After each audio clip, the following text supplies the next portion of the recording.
Halo pemirsa USM TV, bertemu lagi bersama saya Pandu Chandra tentunya melaporkan secara langsung bagi Anda, bagi pemirsa USM TV, tepatnya di USM News Report.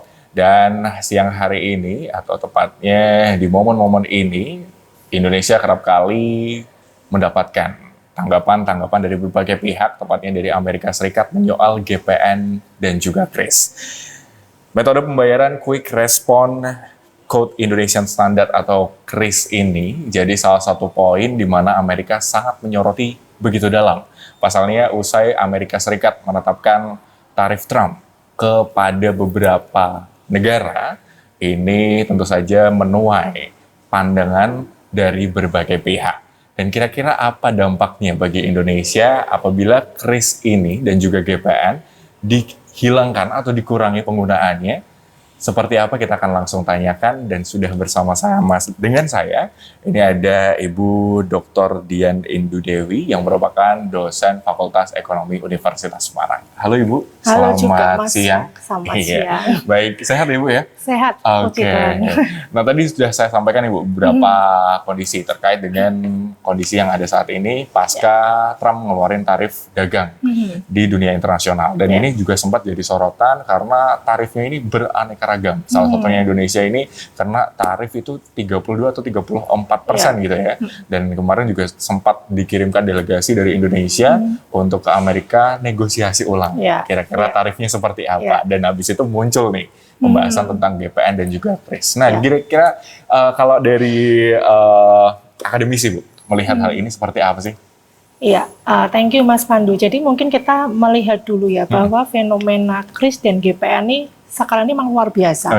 Jadi dan kita harus berbangga dengan KRIS dan GPN ini karena ini kan merupakan produk murni dari Indonesia ya.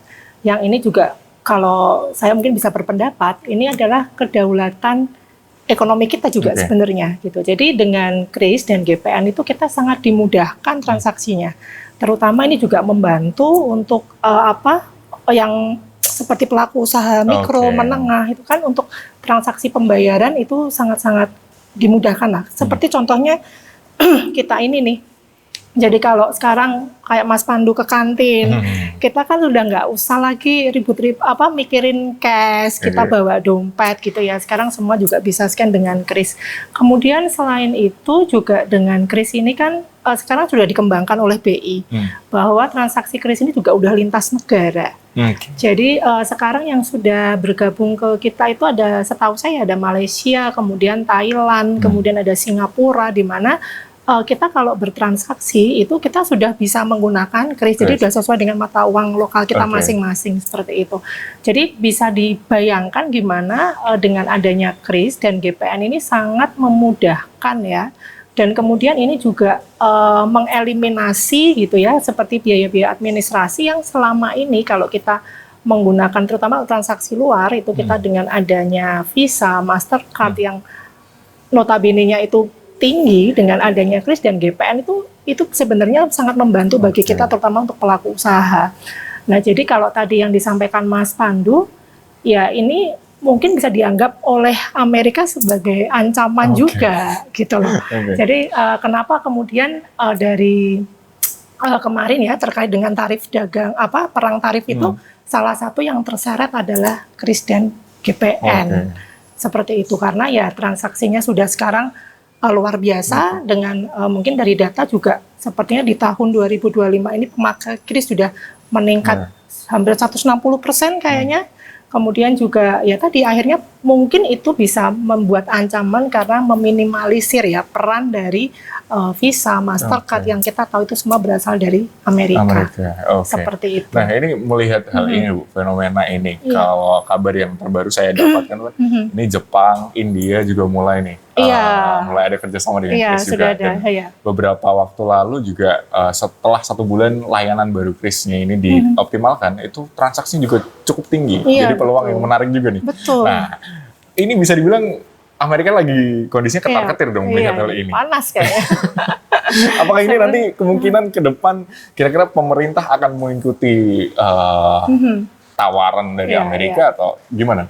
Iya, memang kalau kita melihat ya, mungkin kalau saya pribadi kalau berpendapat, jangan sampai kita ini ya, maksudnya kemudian kita Terbuai ngikut gitu aja, terbuai aja, atau kemudian kita ngikut aja. Karena tadi yang saya sampaikan, ini juga kedaulatan kita juga gitu loh. Ini ada suatu kebanggaan ya yang perlu kita pertahankan. Jalan negosiasi mungkin masih tetap diupayakan sekarang karena tadi seperti yang Mas Pandu bilang, sepertinya Menko kita juga masih di sana untuk negosiasi ini. Jadi saya harapkan ya negosiasi terbaik lah yang bisa nanti kita dapatkan. Tapi kalau bisa jangan sampai KRIS itu dihilangkan. GPN dan KRIS jangan sampai untuk dihilangkan, karena tadi yang saya sampaikan ini memang satu breakthrough yang luar biasa. Kedaulatan kita juga, ini juga sangat membantu kita, terutama para pelaku usaha dan juga para konsumen ya, dari berbagai sisi gitu. Jadi sebisa mungkin kita tetap mempertahankan itu. Kalau mungkin kita tetap ngotot nih misalkan, ya mungkin ada beberapa tantangan juga bagi kita ke depan, mungkin ya ada resikonya ya.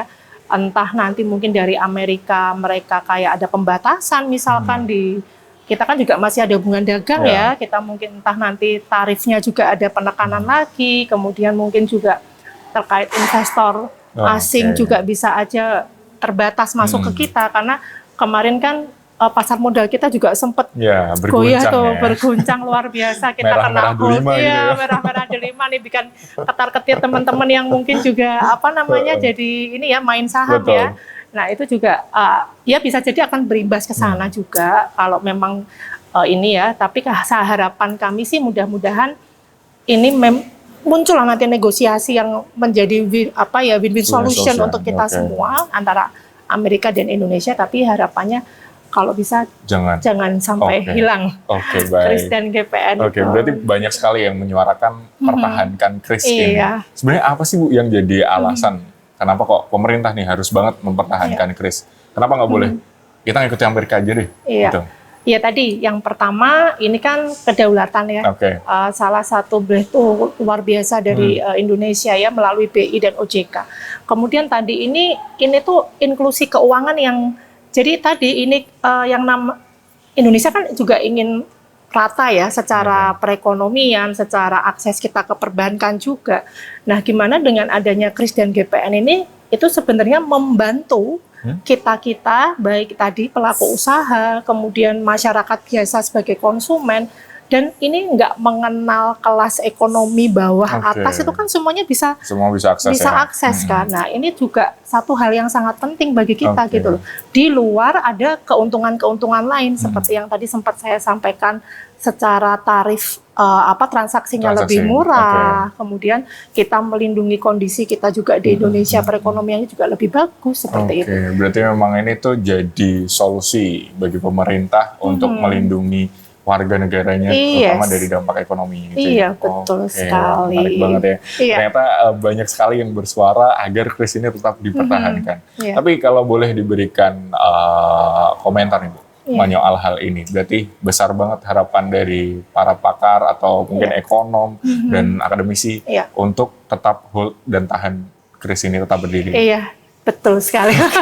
Saya termasuk, saya nggak tahu ya ini menyuarakan siapa ya, tapi kalau mungkin secara saya pribadi saya termasuk mungkin yang ikut berharap jangan sampai KRIS dan GPN itu sampai hilang, atau kita sampai betul-betul harus taat dan patuh dengan AS ya. Kalau bisa sih janganlah.